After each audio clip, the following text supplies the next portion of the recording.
شروع اللہ کا نام لے کر جو بڑا مہربان نہایت رحم والا ہے۔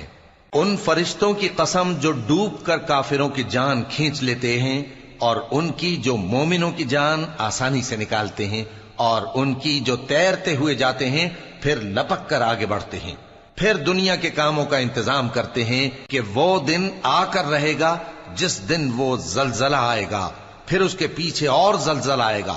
اس دن لوگوں کے دل خوف زدہ ہوں گے اور آنکھیں جھکی ہوئی۔ کافر کہتے ہیں کیا ہم الٹے پاؤں پھر لوٹیں گے؟ بھلا جب ہم کھوکھلی ہڈیاں ہو جائیں گے تو پھر زندہ کیے جائیں گے؟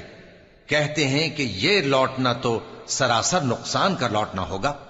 تو بس وہ ایک ڈانٹ ہوگی، اس وقت وہ سب میدان حشر میں آ جمع ہوں گے۔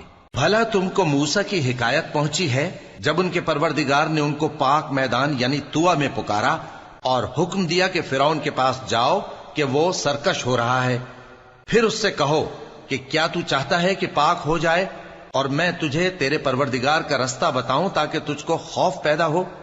غرض انہوں نے اس کو بہت بڑی نشانی دکھائی مگر اس نے جھٹلایا اور نہ مانا، پھر لوٹ گیا اور تدبیریں کرنے لگا۔ سو اس نے لوگوں کو اکٹھا کیا، پھر بلند آواز سے بولا، سو کہنے لگا کہ تمہارا سب سے بڑا مالک میں ہوں۔ تو اللہ نے اس کو دنیا اور آخرت دونوں کے عذاب میں پکڑ لیا۔ جو شخص اللہ سے ڈر رکھتا ہے اس کے لیے اس قصے میں عبرت ہے۔